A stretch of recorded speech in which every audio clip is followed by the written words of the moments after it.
Sabemos lo que te hace reír. Hemos sido cómplices. Sabemos cuando tienes prisa.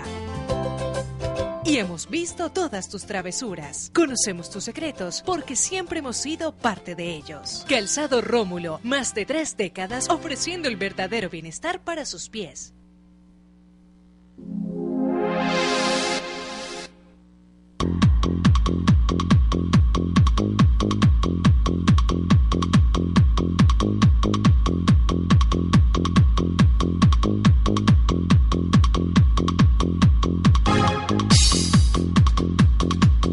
El Canal 2, el canal de nuestra gente, y Pacífico Noticias realizarán el gran debate por la alcaldía de Cali. Escuche las propuestas de los 8 candidatos este martes 15 de septiembre a las 8 de la noche, para que usted vote a conciencia.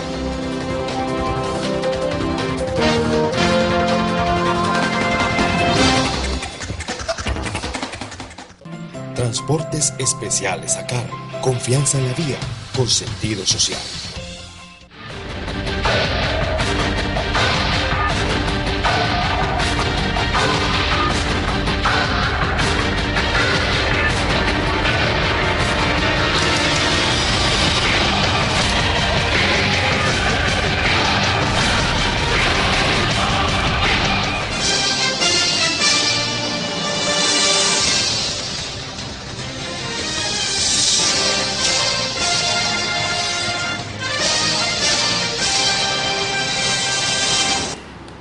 Amables televidentes, los saluda José Alberto Tejada Echeverri, presentándoles el programa institucional del Canal 2 informativo Nuestra Gente. Hoy estoy acompañado por 3 comunicadores sociales, Ricardo Narváez, John Jairo Álvarez y Oscar Marino Bueno. Los 3, cada uno desde sus ejercicios profesionales y desde sus orillas de opinión, van a conversar con nosotros y con ustedes sobre cómo está el panorama de Cali en plena campaña electoral. Advertimos que John Jairo Álvarez, además de comunicador social, es candidato a la Asamblea del Departamento por el Polo Democrático Alternativo, pero a él ya le hemos sido claros que está invitado no para hacerle una entrevista a él, sino para que participe como un contertulio más en este conversatorio de ciudad que vamos a tener en este rato. A ustedes los saludo y les agradezco por estar en el programa. Buenos días. Buenos días. Buenos días. El director José Alberto, muy buenos días. John Jairo, Ricardo, buenos días. Amables televidentes, muy buenos días. Muy bien.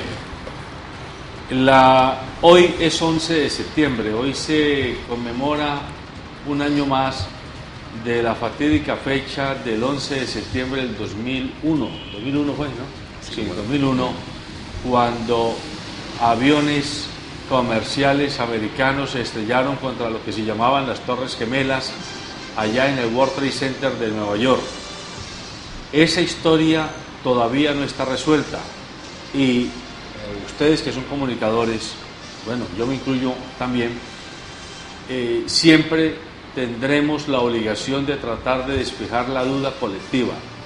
Esto fue obra de grupos de Al Qaeda, como se dijo desde el principio, o fueron otro tipo de grupos, o inclusive agencias del gobierno americano interesadas en generar la hecatombe que este hecho demencial se suponía iba a generar y que dio pie exactamente a que entrara Estados Unidos a saco roto en Irak después de este 11 de septiembre, porque se presumía que allí estaba el foco de la perdición. También ayer en Venezuela una jueza condenó a 13 años de prisión al opositor venezolano Leopoldo López, quien ha sido sindicado, bueno, ahora ya es condenado porque supuestamente él atizó la hoguera de las manifestaciones que hace ya cerca de 2 años generaron muertes violentas y disturbios en Caracas y en otras regiones de Venezuela. La condena en justicia será siempre respetada, la condena en política será siempre cuestionada. Y esa es la posición editorial de este canal y de este programa.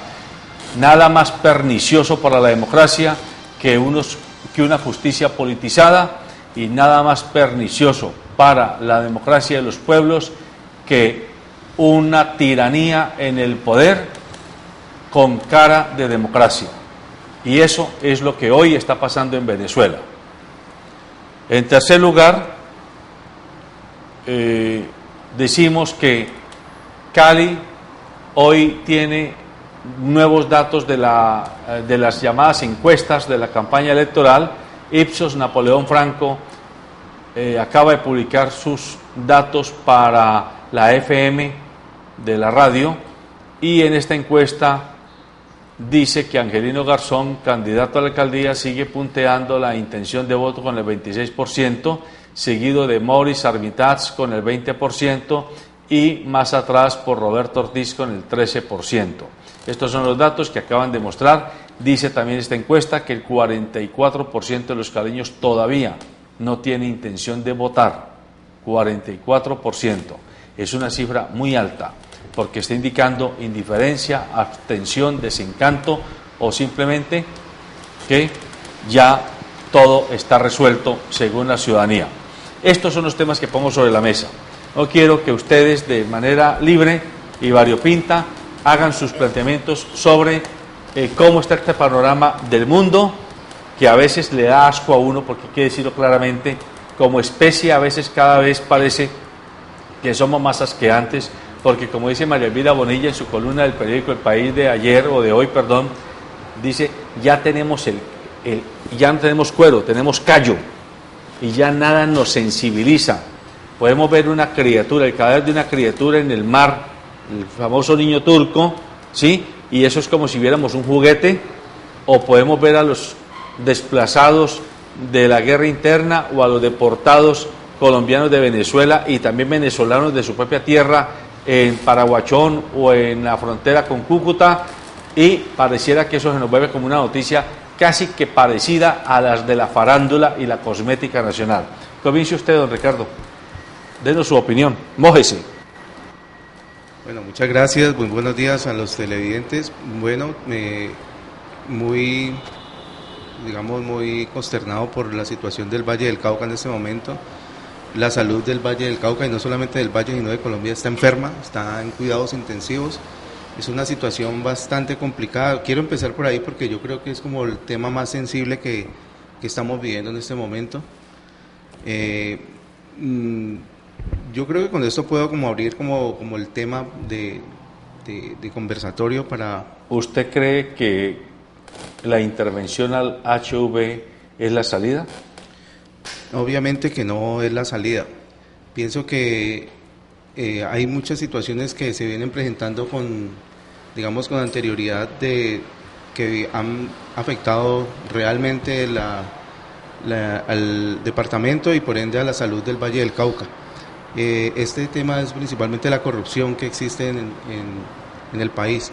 Estamos hablando de un país donde ya están ocupando los primeros lugares de corrupción en el mundo, y eso en consecuencia ha desembocado en estas crisis, y yo creo que es lo que tenemos que empezar a combatir con una conciencia frente a la realidad, ¿no? Bueno, pero usted está tocando un tema que es espinoso, la corrupción. Pero cuando se habla de corrupción pareciera que el imaginario colectivo señala a los políticos. Yo no soy defensor de oficio de ningún político, pero yo sí quiero hacerme la pregunta, como decía Santa Teresa de Jesús: ¿quién peca más? ¿El que paga por la peca o el que peca por la paga? Porque es que decimos, es que tal político es el dueño del hospital. Yo pregunto, ¿con quién hace los contratos corrompidos? ¿No es con agentes privados? ¿No hay ahí laboratorios? ¿No hay ahí farmacéuticas? ¿No hay ahí empresas de equipamiento clínico? No solamente son alfiles de un político. Entonces, ¿la corrupción es un fenómeno que abarca a la sociedad completa o solo se circunscribe a los políticos que tienen mando en este momento? No, obviamente la corrupción permea a toda nuestra sociedad. Hay ejemplos muy evidentes de la corrupción en el sector privado también, y además porque la corrupción no es una sola vía, la corrupción viene en doble vía. Desde la persona que empieza, hablando del tema de los políticos, desde la persona que empieza votando por una persona a sabiendas de que es corrupta, cuando está vendiendo su voto, esa es una forma de corrupción, y es una forma muy, muy proclive para que la corrupción siga su camino, empezando desde nuestro voto, porque no saber elegir, no saber distinguir quién es el candidato o quién es el personaje para apoyar, empieza a generar ese tipo de situaciones. Y obviamente la sociedad está permeada por toda la corrupción. Hay ejemplos evidentes de corrupción en el sector privado, como lo dije al principio, que vienen pues calando y vienen menoscabando, digamos así, nuestra sociedad. ¿Usted le jala pita a ese tema o pone otro tema sobre la mesa?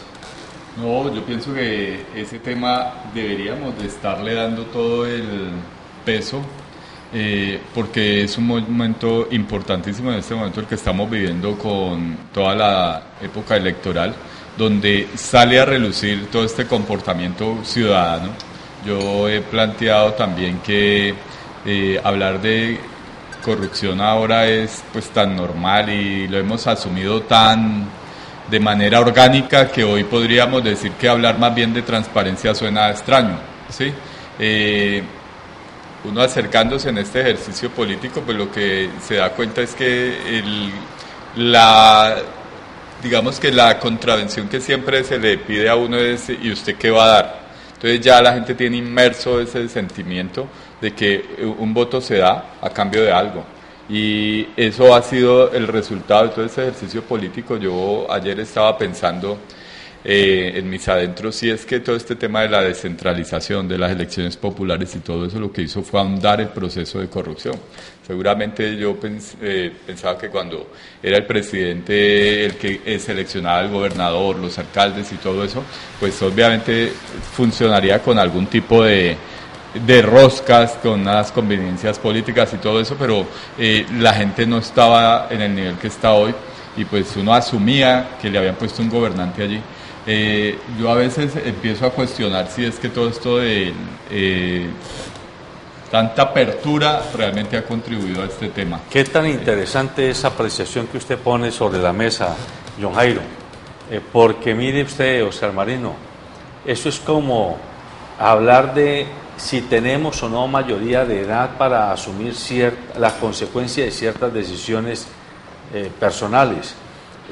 A nosotros nos dieron en 1986, me acuerdo mucho que el gran debate que se generó en Colombia con la elección popular de alcaldes. Aquí, para el caso nuestro, el primer alcalde popular fue el hoy miembro del Centro Democrático, Carlos Holmes Trujillo.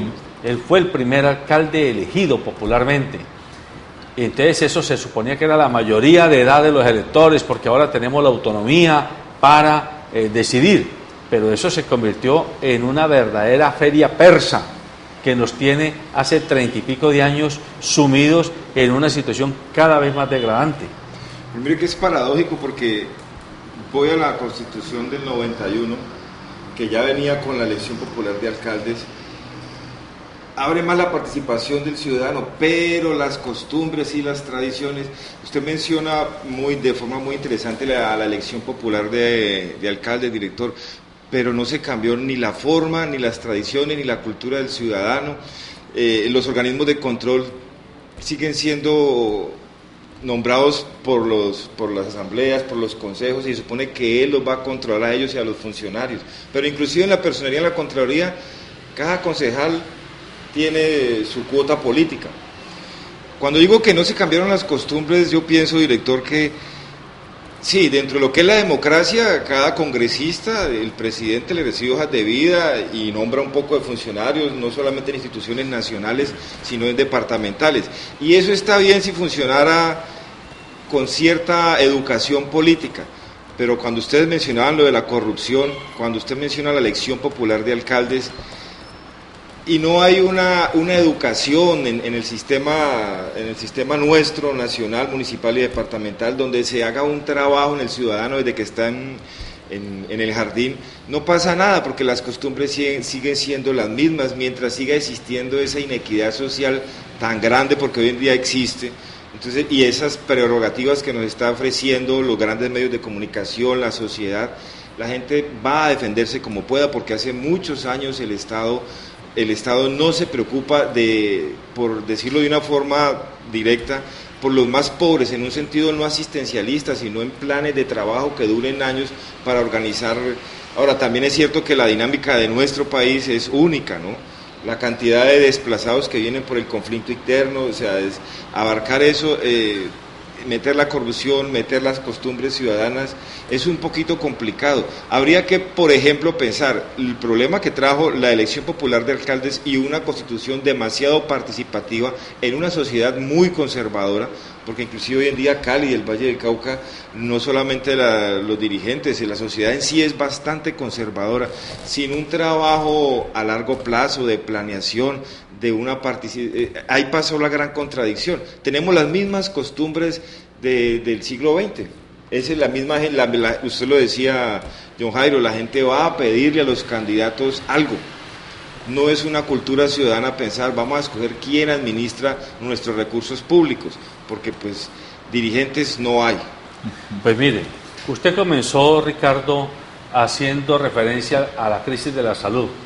Esta mañana en un noticiero se decía que la clínica Rafael Uribe, la que está allá al frente de la estación, que ha sido no solo desde el punto de vista arquitectónico, sino simbólico, una imagen de lo que fue una oferta de salud pública de buena calidad. Yo lo digo porque yo soy padre y mis hijos nacieron en el Seguro Social, en la clínica Rafael Uribe, y tengo que decirlo, que no tengo quejas, ni mi mujer ni yo tenemos quejas de la atención de que fue ella y los hijos objeto de atención, y era el Seguro Social, pero con el embeleco aquel de que no, que lo público también es malo y que esas entidades es mejor acabarlas y entonces privaticémosla. Se le entregaron a una caja de compensación, a Confenalco, que la tiene acabada y quebrada, mientras su director, Felice Grimoldi, y ese equipo de notables de Confenalco se han comido toda la plata del mundo en cosas y en sinvergüenzadas. Ahí sí no se habla de corrupción. Por eso es que yo comencé, porque soy alérgico a que la palabra corrupción se asocie solamente a la clase política, porque un político no es corrompido si no tiene unos privados que lo están ayudando e impulsando en su corrupción. Mire, Oscar, director, realmente cuando empezamos el conversatorio no quería mencionar nombres, pero realmente en mi mente cuando habló de privados tenía el señor Grimoldi. Realmente ese era como el referente que tenía de corrupción a nivel privado. Yo también soy hijo del Seguro Social, yo nací precisamente en ese mismo edificio que usted estaba mencionando ahora. Mi papá también fue salvado, le salvó la vida, fue el Seguro Social. Creo, a pie juntillas, como el sector público y la salud pública ha sido muy beneficiosa para muchos. Y obviamente, volviendo al tema de la corrupción, estoy convencido de que no solamente en el sector público que existe, sino también a nivel, y se ha vuelto ya un concierto ya para delinquir entre el privado y el público. Una muestra evidente es lo que sucedió con el caso de Confenalco, y yo no sé, pues habrá mucha tela para cortar a partir de ahí para digamos este conversatorio. No soy quien tenga más conocimiento del tema, pero sí todos, yo creo que pudimos percibir esa situación que nos conmovió mucho, que es afectar a las familias vallecaucanas y pasar como casi que por alto. Eso no lo podemos permitir más en el Valle del Cauca, eso no lo podemos permitir más en Colombia. Y perdóneme, Oscar, antes de que siga, es que yo en esto soy muy incisivo, porque es que me parece que una de las tareas del periodista es también combatir esta hipocresía, esta falsa moral, esta doble moral con la que todos tocamos los temas. Hay que llamar a las cosas por su nombre, y periodista que no esté en condiciones de poner las cosas por su nombre, pues que no haga periodismo, que se quede, como decía Henry Holguín, debajo de la cama, escondido con el perro. Pero si usted tiene un micrófono, una pantalla de televisión o una pluma que le van a permitir sacar públicamente sus opiniones, hágalo con responsabilidad, pero hágalo con valentía, con coraje, con valor. Hoy se habla de que el hospital universitario está quebrado y que se lo comieron los políticos. Eso es lo que se le dice a todo el mundo. Pero nadie dice que la clínica Rafael Uribe Uribe está quebrada y que está prácticamente a punto de convertirse en un edificio hueco. ¿Y quién se la ha comido? ¿El sector público o el sector privado a través de una caja de compensación? Pero hay que aclarar que la clínica Rafael Uribe Uribe hace muchos años la recibió no solamente con FENALCO, sino con la Universidad Libre, y coadministran no solamente los estudiantes de la Universidad Libre, sino que parte de la Universidad Libre coadministra la clínica Rafael Uribe Uribe, que también estoy de acuerdo. Cuando manejaba, yo fui atendido allá joven, muy niño, por un accidente, y muy bien atendido, tenía seguro por mi mamá, y fue muy buena la atención hace muchos años. Pero yo quería decirle, usted abordaba esto de la corrupción, y parece ser que está tan en la psiquis del ciudadano colombiano, que hablando en concreto del caso del señor Grimoldi, el noticiero Pacífico Noticias reseñó esta noticia, y la revista Semana, Pacífico con Z. La llamada que lo hizo caer a él, entre comillas, para haber quebrado la ley, es que estas cajas de compensación reciben unos ingresos para fiscales, le reciben la plata que uno paga de salud, están autorizados por el gobierno porque estos son entidades privadas, ¿no? Y ellos reciben todos estos recursos, y la ley dice que no se deben tocar porque son recursos para fiscales. A él lo cogieron en una llamada diciendo con otra persona de que usaran parte de esa plata porque son miles de millones. Entonces ahí se quebró la ley. Pero él lo comenta como algo normal, como algo natural, diciendo, no, todas las EPS lo hacen. O sea que a él lo habían pillado. Cuando aborda el director el problema de la corrupción, es que la cosa es tan delicada que la tenemos ya los colombianos, y me incluyo porque hay que hablar en plural, dentro de la psiquis como algo normal. Cuando habla la superintendencia, y que también lo han tocado ustedes, la superintendencia de salud, que puede intervenir cualquier hospital cuando está en problemas, que lo va a intervenir, el hospital no llegó solo allá, el hospital no llegó a esa crisis solo, ni directores, ni el gobernador, ni nada, que hubo problemas de tercerización, que hubo problemas de contratación. ¿Quiénes contrataban? Eran las mismas personas. Ahora viene la ley 550, que es la que autoriza las intervenciones.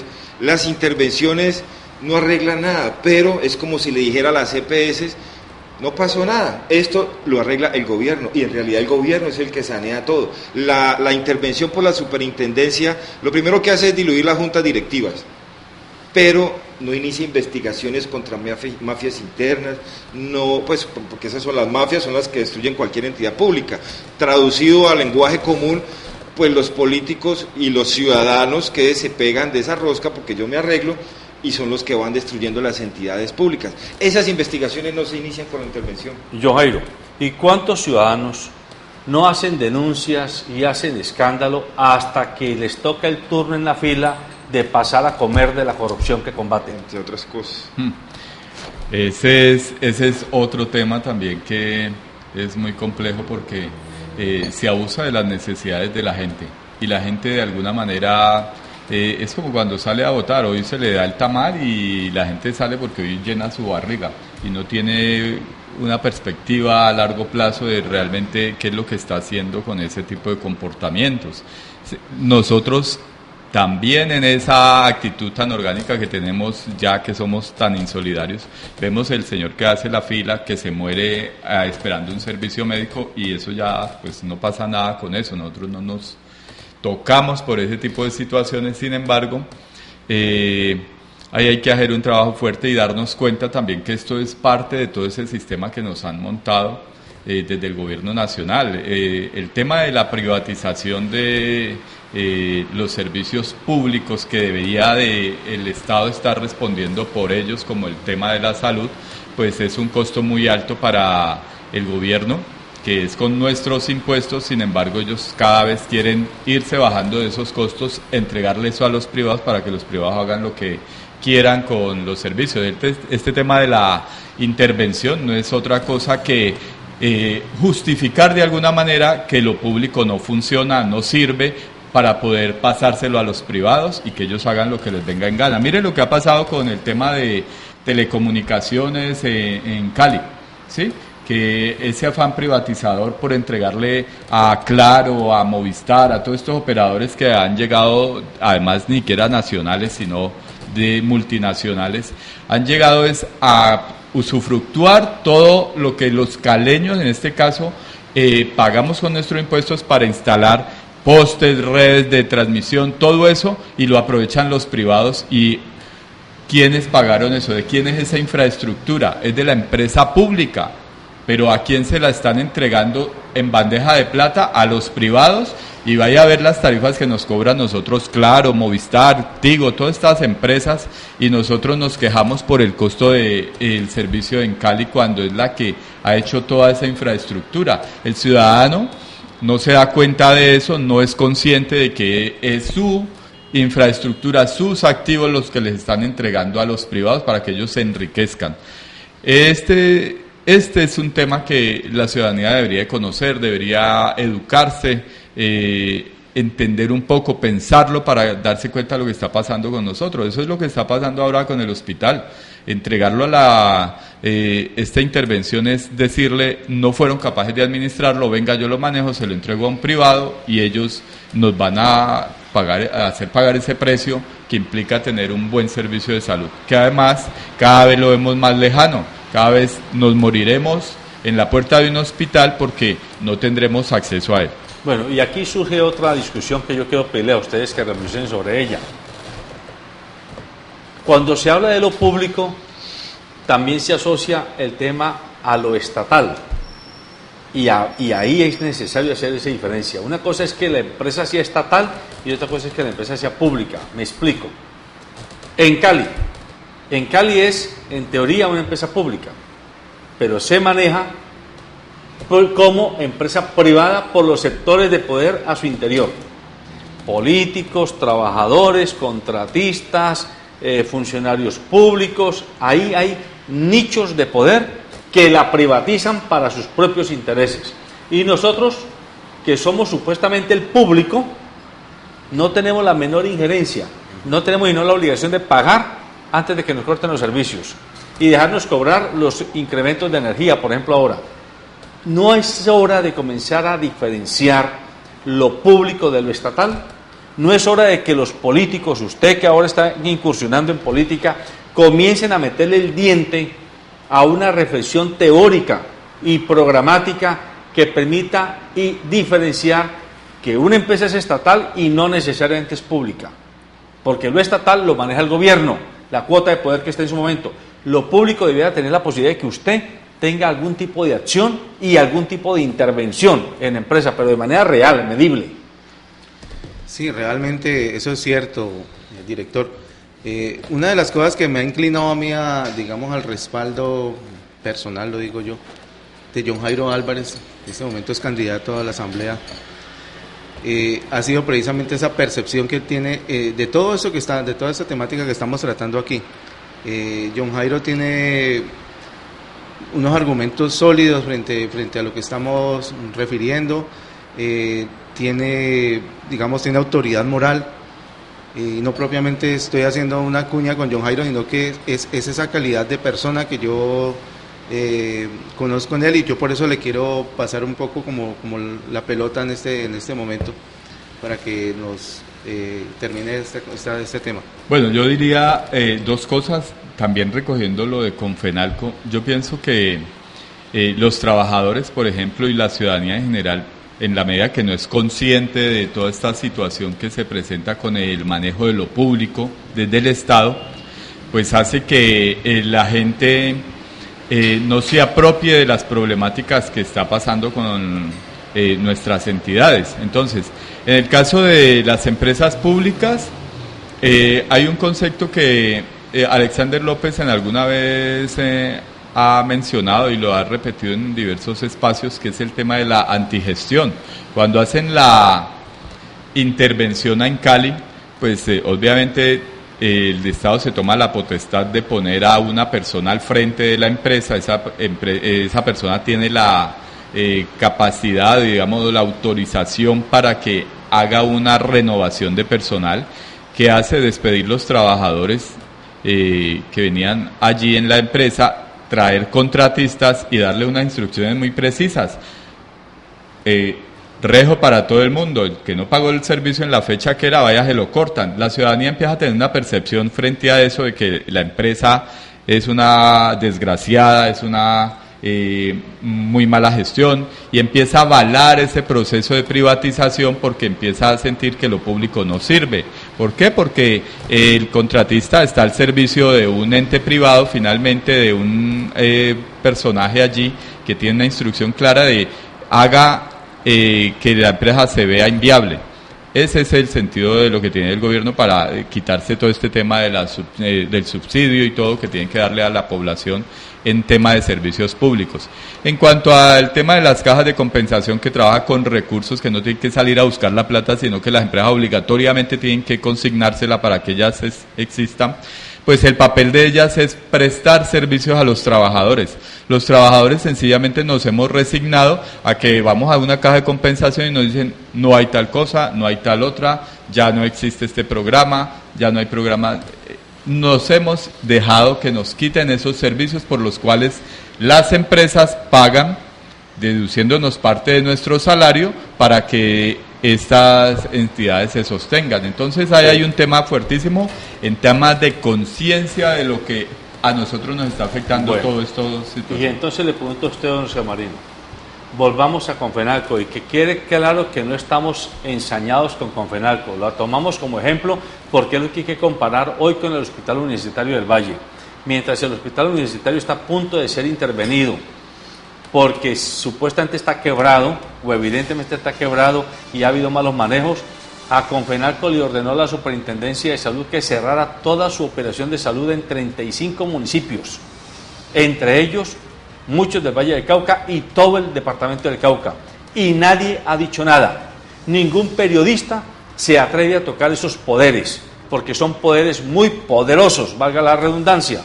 Vende más ante la galería meterse con el político, meterse con el contratista de lo público, que meterse con los poderosos del sector privado. Entonces, en ese punto, yo le digo a usted, ¿en dónde están esos llamados dirigentes sindicales que representan disque a los trabajadores en la junta directiva de una entidad como Confenalco, que ha permitido semejante desastre? Yo quiero conectar este tema con algo que usted muy acertadamente estaba hablando ahora sobre la confusión entre lo estatal y lo público, que tiene mucho que ver.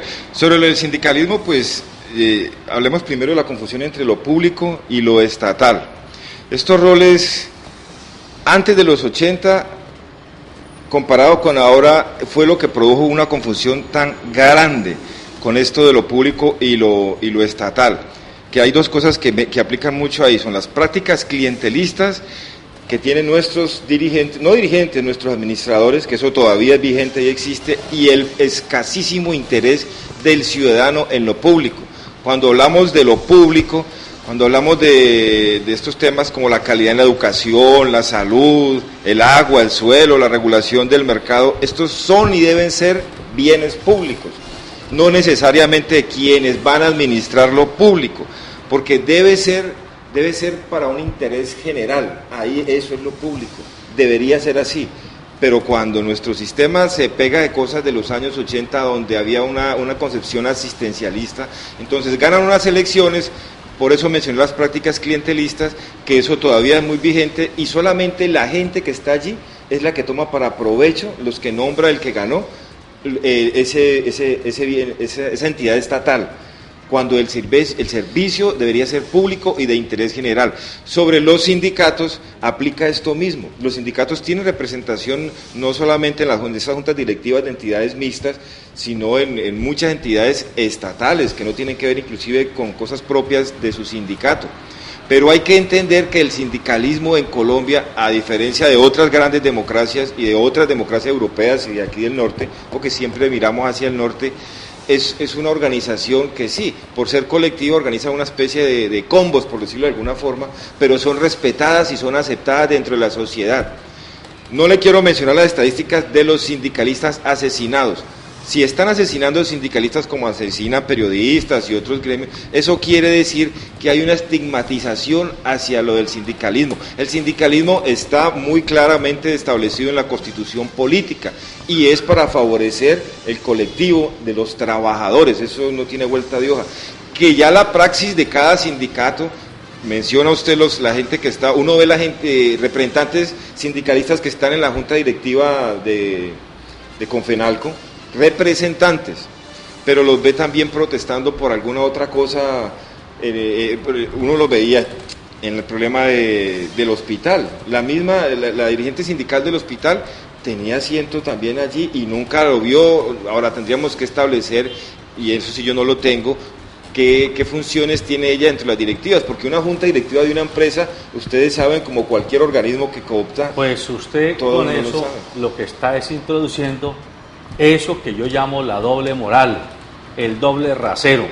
Porque es que mire usted, dirigentes sindicales que para votar corriente, denunciando prácticas del gobierno y prácticas de clase política en general, salen, pero esconden que ellos terminan haciendo connivencia con prácticas inconfesables e inaceptables al interior de juntas directivas donde tienen asiento. Mire, eso y que tienen asiento debe no ser hace un año, sino 20 años. Eso lo hemos visto en repetidas ocasiones. Mire, lo que pasó ahora con el paro del magisterio, ¿qué pasó? ¿Por qué tan cuestionado el sindicato? Claro, la negociación que se hizo con el gobierno, ¿sí? Entonces, eso ya ha permeado también, entonces ya por eso el sindicalismo en Colombia también está tan cuestionado y está tan puesto, digamos que se ha vuelto una cosa que no se quiere tener cerca porque no se está no se está velando por los intereses realmente de los trabajadores, sino de unas camarillas que sean particulares. Exactamente. ¿Sí? Pero yo sí también quisiera meter otro actor que aquí vale la pena tocarlo y es los medios de comunicación. Aquí los medios de comunicación tienen una responsabilidad grandísima de todo esto que está pasando. Miremos el caso de Confenalco, para cerrarlo, digamos, porque si no se trata de ser incisivo con eso, pero yo recuerdo cuando salió la denuncia de la situación de Confenalco en la revista Semana, y uno supondría que Semana, como esa revista que tiene toda esa buena fama de hacerle seguimiento a los procesos, denunciar, rectificar cuando le corresponde, uno lo que vio fue que a los 2 ejemplares después, 2 semanas después, salió un anuncio de Confenalco pagado, obviamente hablando de responsabilidad social, de un premio de responsabilidad social, y uno dice, pues les taparon la boca, y evidentemente un año después Semana no volvió a tocar el tema de Confenalco. El periódico El País hizo exactamente lo mismo, mientras no se le pagaba una pauta, que recuerdo que ahí es muy difícil entrar a que hablen de estos temas. Cuando han opinaron en contra de la situación, pero no fue sino que Confenalco pagara 2 páginas y le cedieron ese espacio a que el director dijera que todo estaba bien.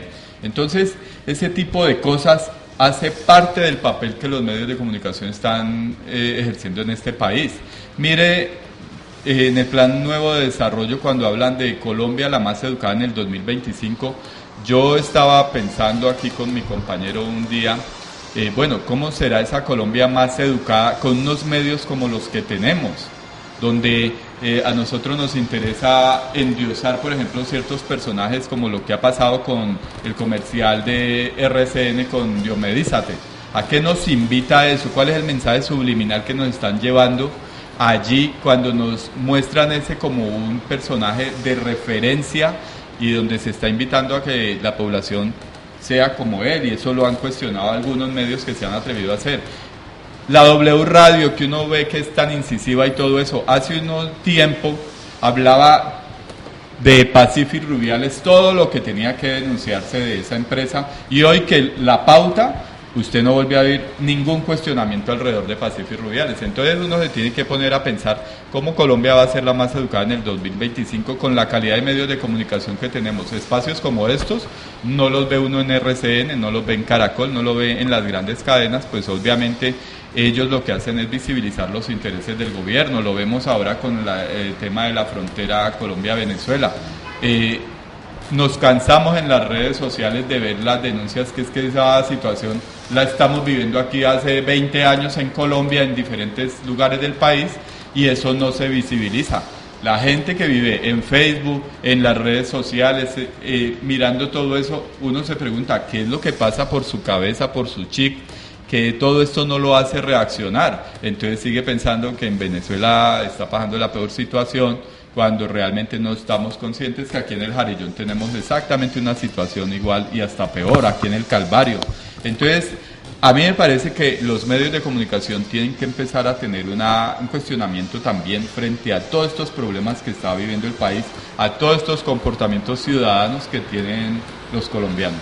Pero mire, John Jairo, que hablando usted de nuestra sociedad, de ciertos gremios y empatándolo con lo que decía el director y Ricardo Narváez me lleva, el problema de la educación en Colombia no es tanto de conocimientos académicos, es una mala educación nuestra alrededor de lo que es la solidaridad. Somos unos egoístas. Cuando hablaba del gremio del sindicato, cuando habla del gremio de las entidades privadas, cuando habla del gremio de lo estatal, es algo así como yo me salvo y los demás, me disculpa la palabra, jódanse, todos. Mire, muy acertadamente lo decía el director, yo llego a mi cuota de poder y ya me olvido de todo. Cuando se menciona lo del gremio de los sindicatos, también aplica esto. Entonces, la gente coge su gremio, yo me defiendo y los demás defiéndanse como puedan. Entonces es un problema que está enquistado en la sociedad colombiana, el egoísmo. Puede tener orígenes muy viejos, de mucho antes de la violencia liberal conservadora. Es un problema que nos enquistaron del miedo, es un problema de que como todo está entre comillas y nos viven vendiendo una sociedad en problemática negativa, bandida, porque ahorita hasta los medios, o sea, es tan normal que los medios ya nos venden eso. Es una sociedad egoísta. Entonces, más que una maldad, más que una corrupción colectiva, sería interesante a las personas que aspiran a administrar lo público iniciar procesos de educación, pero de educación colectiva, una educación que, por ejemplo, combata el egoísmo, porque es que mientras no se empiece una educación desde el jardín infantil, uno ve a los sindicatos sí peleando por lo suyo. Entonces, el problema, seguimos siendo muy mal educados, porque si no, no tendríamos ni la sociedad que tenemos tan violenta, sí, con los medios, sí, con los grandes gremios, pero también con la educación, porque se pelea por los sueldos, por la estabilidad, que es muy válido y es muy justo, ¿no? Pero y entonces la educación de la sociedad. Mira, ya que tocaste también el tema de la educación desde los niños, yo en este momento hago un trabajo como asesor pedagógico en programas de primera infancia.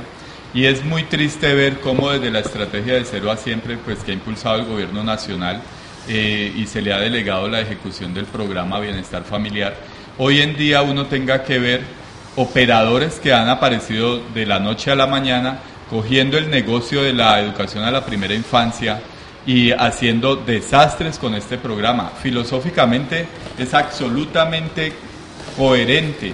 Si uno lograra realmente llevar a cabo esos lineamientos que hay allí en ese documento, en esos lineamientos que hay de la estrategia de Cero a Siempre, uno podría pensar que se podría construir una sociedad diferente. Sin embargo, con todos estos negociados que se hacen, hasta Bienestar ya está permeado por la corrupción. Los operadores que ha contratado en un buen número realmente solo han asumido este programa para quedarse con los recursos. Vemos las denuncias en Córdoba, en Chocó, con el tema de los desayunos escolares. Todo esto, si uno examinara a más detalle los operadores que están asumiendo el desarrollo de estos programas, se da cuenta que son entidades que han aparecido de un momento a otro, que no tienen ninguna experiencia en la atención a la primera infancia, pero sí saben hacer negociados. Entonces es muy complicado porque eso nos marca un futuro sin esperanza. La primera infancia no está teniendo la atención en términos de educación que debería tener. Bueno, Sí, ya como ya está terminando el programa, quería pedir su permiso, director y contertulios, para hacer un paréntesis y recordar que también un 11 de septiembre fue ese fatídico golpe militar en Chile, que derrocó el gobierno de Salvador Allende, que estaba haciendo unas reformas muy interesantes. Hoy también, un 11 de septiembre, fue el golpe militar en Chile, que acabó con el gobierno de Salvador Allende. Bien, en estos minutos que me quedan, la crisis del agua, ¿qué tiene que ver con este estado de corrupción? ¿O será que esto es verdaderamente un problema de orden natural, climático? ¿Será que simplemente se nos secó el agua porque estamos de malas y entonces nos cae mucho sol, nos seca la fuente de agua, ya no llega la agüita al grifo? ¿O es que aquí hay asuntos que tampoco se han puesto sobre la mesa? ¿Qué será lo que pasa? ¿Qué tienen ustedes para decir? A ver, yo ahí quisiera intervenir también porque el tema del agua obviamente que pasa por un fenómeno climático que es causado obviamente por nosotros mismos, por el sistema de producción que nos ha tomado, digamos, en el capitalismo, ¿sí? Que se trata de consumir y ese consumo a cualquier costo. Entonces, lo que habría que hablar también es lo que pasa en el Valle del Cauca. En este momento sí tenemos el fenómeno climático que nos afecta y que nos ha puesto en este nivel de escasez de agua, pero si nosotros estudiamos, este no es un problema que viene de ahora, es un problema que hemos generado las empresas que tenemos en el Valle del Cauca, que usufructúan el recurso, ya no solamente de las fuentes superficiales, sino también de las fuentes subterráneas. Usted ve, las empresas cada vez reportan más incremento de producción y entonces si vemos a un Propal que produce papel y que definitivamente necesita cantidad de agua para poderlo producir, uno diría, ¿cómo aumenta la producción si no tiene agua? Como Bavaria, por ejemplo, que en su informe de sostenibilidad habla de producir más cerveza con menos agua, pues uno no se la imagina cómo será. Lo que uno tiene que saber es que detrás de la cerveza que uno consume, pues hay un proceso productivo que requiere uso de grandes cantidades de agua y las empresas la están usufructuando, la están usando y no están dando ninguna regalía a las comunidades. Entonces uno ve, por ejemplo, un Yotoco, un Viges, que no tienen un servicio adecuado de agua potable porque no hay fuentes de donde extraerla cuando todas las empresas concentradas en Jumbo se la están absorbiendo. Nosotros cuando tenemos racionamiento en Cali, porque el río Cauca viene lleno de sedimentos, tenemos que darnos cuenta cómo las empresas del norte del Cauca que están aposentadas allá toman las aguas del río Palo, por ejemplo, y cuando las devuelven al río después de sus procesos de producción son tan contaminadas que no pueden ser tratadas. Y esa es la causa por la cual nosotros nos veamos abocados a estos racionamientos. No es que agua no haya, tenemos las fuentes, no ha habido la voluntad política tampoco. Desde hace muchos años se ha hablado de represar ciertas partes del río Cali, del río Meléndez, para tener ese almacenamiento de agua que sería una solución adecuada. Sin embargo, no ha habido la voluntad política, se dice que no hay los recursos, pero tal vez es que definitivamente quieren llevar a la comunidad a tener un nivel de desesperación para darse cuenta que igual empata eso con los intereses de que el agua no puede ser manejada por un ente público, no es responsabilidad del Estado y que lo tome un privado que supuestamente nos va a garantizar ese servicio. Entonces es un tema no de que no haya agua, sino que aquí se legisla y se promueve la privatización a todo nivel. Yo sí quisiera volver al tema que abordamos a mitad del programa, que entre lo público y lo estatal. Mire, en nuestra Cámara hablamos de que Acuavalle, que maneja en el departamento este recurso, inicia programas para la prevención y el adecuado mantenimiento del agua, pero lo corta de un momento a otro porque dice que no hay recursos, pero hay una burocracia bastante interesante. Entonces, asumen esto de lo público, entendiendo lo público como lo que es de interés general, como unos recursos que adjudica, igual en la CBC, igual en el DAGMA. Lo que verdaderamente funciona es la prevención. Sí, cada año, cada administración adjudica unos recursos para educación en la prevención, pero no es parte de un plan a 10, a 20 años.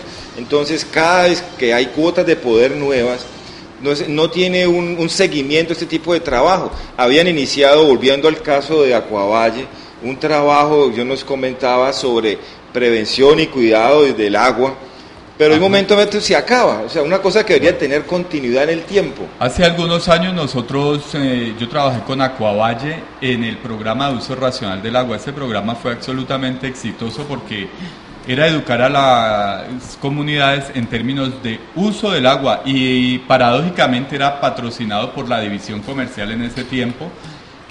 ¿A qué le interesaría a una división comercial? Pues captar más recursos, y tenía un problema de facturación, más de recaudación, y en ese sentido pues patrocinó que a la gente se le enseñara a ahorrar el agua, porque resulta que cuando yo potabilizo el agua tengo que hacer una serie de gastos en insumos que salía demasiado costoso hacerlo por el nivel de desperdicio y por el nivel de ¿cómo se dice?, de estas conexiones fraudulentas.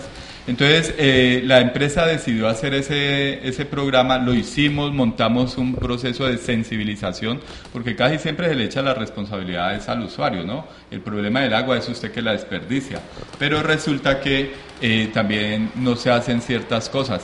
Nosotros montamos el programa a nivel del Valle del Cauca, lo desarrollamos, nos ganamos el premio Planeta Azul a la mejor propuesta empresarial para el uso y conservación del agua, y pasado un mes de haber recibido el premio, habernos tomado la foto y todo eso, el gerente en su momento, Martín Ocampo, que fue exalcalde de Palmira, que se había montado en la gerencia de Acuavalle como el gerente verde, y habló pues en su discurso de posesión de todo lo que era lo que iba a hacer por los ríos, las fuentes hídricas y todo eso. Al mes canceló el programa, que Acuavalle no tenía recursos para pagar esa sirvenguencería en ese momento, fue lo que planteó.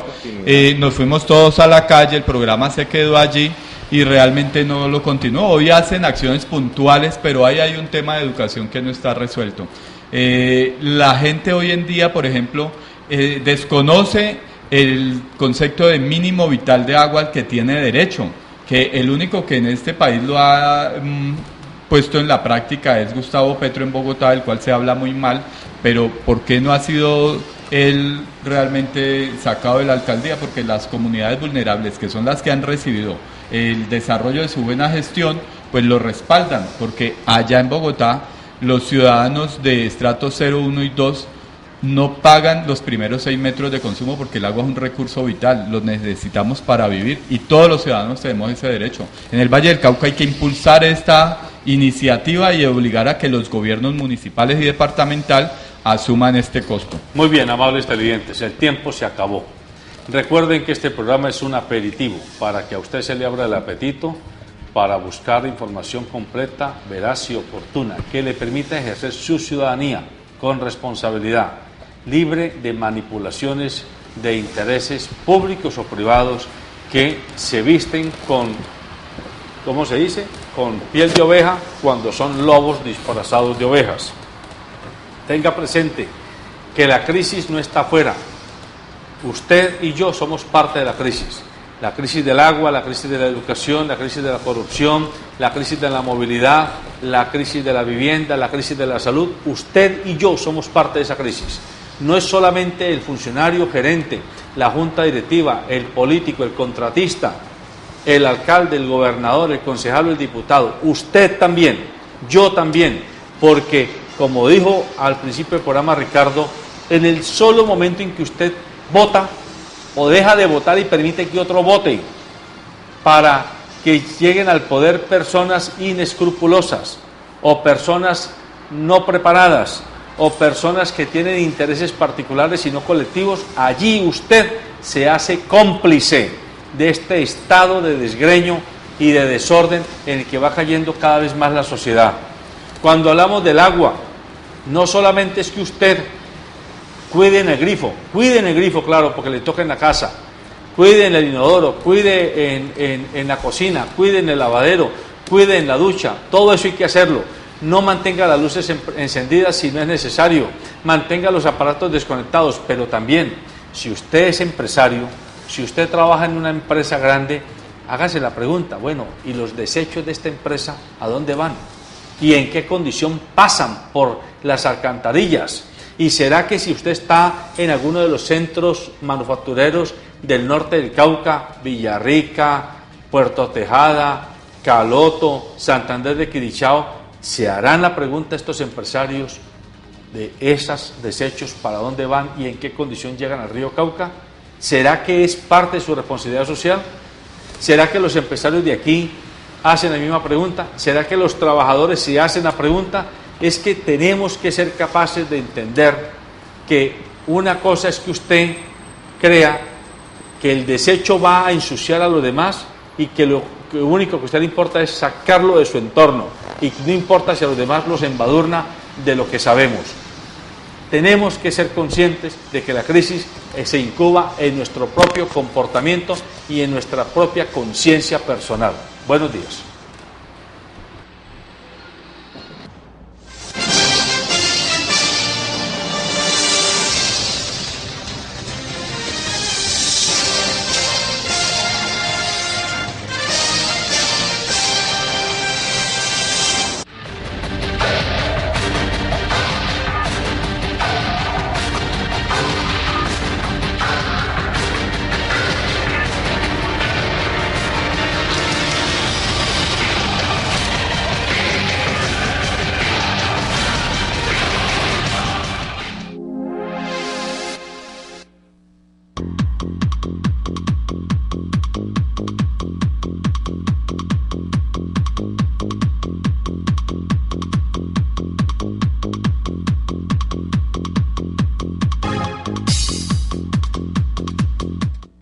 Transportes especiales a cargo. Confianza en la vía, con sentido social.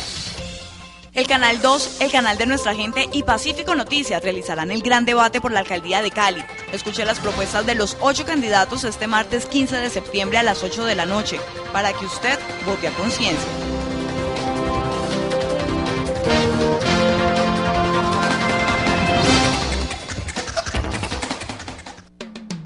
Sabemos lo que te hace reír. Hemos sido cómplices. Sabemos cuando tienes prisa.